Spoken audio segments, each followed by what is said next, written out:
Hi అండి, welcome to పెసెస్ kitchen. ఈరోజు వీడియోలో రవ్వ కేక్ ఏ విధంగా తయారు చేయాలో మీకు చేసి చూపించిపోతున్నాను. మరి ఈ రవ్వ కేక్ని ఎటువంటి పిండ్లు షుగరు వాడకుండా ఎంతో హెల్తీగా టేస్టీగా రవ్వతో బెల్లంతో తయారు చేసుకోవచ్చండి. మరి పిల్లలు ఏదైనా స్నాక్స్ అడిగినప్పుడు ఈ కేక్ని ఎంతో ఈజీగా టేస్టీగా తయారు చేసి ఇవ్వచ్చండి. మరి ఎంతో ఈజీగా టేస్టీగా తయారు చేసుకునే ఈ రవ్వ కేక్ని ఏ విధంగా తయారు చేయాలో దీని ప్రాసెస్ ఏంటో వీడియోకి వెళ్ళి చూసేయండి. ముందుగా ఒక బౌల్ తీసుకొని 1 కప్పు వరకు ఉప్మా రవ్వ వేసుకోవాలి. ఇప్పుడు దీంట్లోనే 1/2 కప్పు వరకు బెల్లం పౌడర్ వేసుకోవాలి. మీరు తీపి ఎక్కువ ఇష్టపడేవారైతే 1 కప్పు వరకు బెల్లం పౌడర్ వేసుకోవచ్చు. ఇప్పుడు ఈ రెండింటిని కూడా మొత్తం మిక్స్ అయ్యేటట్టు ఒకసారి బాగా కలుపుకోవాలి. ఇప్పుడు ఈ విధంగా కలుపుకున్న తర్వాత దీంట్లోనే 1/2 కప్పు వరకు పెరుగు వేసుకోవాలి. ఇప్పుడు దీంట్లోనే 1/4 కప్పు వరకు సన్ఫ్లవర్ ఆయిల్ వేసుకోవాలి. ఇప్పుడు వీటిని కూడా మొత్తం మిక్స్ అయ్యేటట్టు ఒకసారి బాగా కలుపుకోవాలి.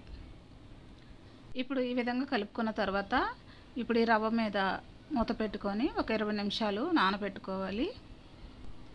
ఇప్పుడు 20 నిమిషాలు అయిన తర్వాత మూత తీసి చూస్తే ఈ రవ్వ పెరుగుని ఆయిల్ని పీల్చుకొని బాగా గట్టిపడిందండి.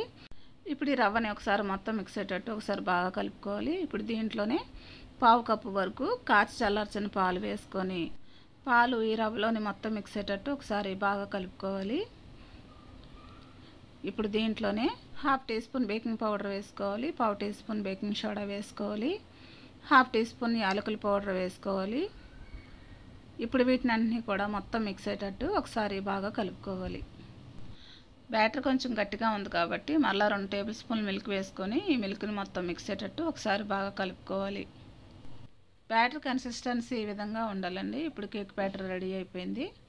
ఇప్పుడు కేక్ బ్యాటర్ని పక్కన పెట్టేసుకొని ఇప్పుడు ఒక అల్యూమినియం కేక్ మౌల్డ్ తీసుకొని అడుగును కొంచెం ఆయిల్ అప్లై చేసుకొని బటర్ పేపర్ వేసుకోవాలి. ఇప్పుడు మనం రెడీ చేసుకున్న ఈ కేక్ బ్యాటర్ని కేక్ మౌల్డ్లో వేసేసుకోవాలి. ఇప్పుడు ఈ కేక్ మౌల్డ్ని 2-3 సార్లు ట్యాప్ చేసుకోవాలి. ఇప్పుడు ఈ కేక్ బ్యాటర్ మీద కొంచెం పుచ్చగింజలు కొంచెం గుమ్మడి గింజలు గార్నిషింగ్ చేసుకోవాలి. ఇప్పుడు ఈ విధంగా గార్నిషింగ్ చేసుకున్న తర్వాత ఇప్పుడు ఈ కేక్ మౌల్డ్ని పక్కన పెట్టేసుకొని ఒక మందపాటి కడాయిని తీసుకొని ఇప్పుడు ఈ కడాయిలో ఒక వైర్ స్టాండ్ పెట్టుకోవాలండి. ఇప్పుడు మనం రెడీ చేసుకున్న ఈ కేక్ మౌల్డ్ని ఈ కడాయిలో పెట్టుకోవాలి. ఇప్పుడు ఈ కడాయి మీద మూత పెట్టుకొని ఇప్పుడు ఈ కేక్ని స్టవ్ మీద పెట్టుకొని ఇప్పుడు ఈ కేక్ని 50 మినిట్స్ లో ఫ్లేమ్లో కుక్ చేసుకోవాలి. ఇప్పుడు 50 మినిట్స్ అయిన తర్వాత మూత తీసి కేక్ కుక్ అయిందో లేదో చూసుకోవడానికి ఒక నైఫ్ని కానీ ఒక టూత్పిక్ని కానీ గుచ్చి చూస్తే బ్యాటర్ అంటుకోకపోతే కేక్ పర్ఫెక్ట్గా కుక్ అయినట్లేనండి. ఇప్పుడు ఈ కేక్ కుక్ అయింది. ఇప్పుడు ఈ కేక్ని పూర్తిగా చల్లారనిచ్చి నైఫ్తో ఈ విధంగా సైడ్ని ఈ విధంగా స్క్రాప్ చేసుకోవాలి. ఈ విధంగా స్క్రాప్ చేసుకున్న తర్వాత కేక్ను ఒక పళ్ళెంలోకి డిమోల్డ్ చేసుకోవాలి. ఇప్పుడు ఈ కేక్ని ఈ విధంగా డిమోల్డ్ చేసుకున్న తర్వాత కేక్ని పీసెస్గా కట్ చేసుకోవడమేనండి.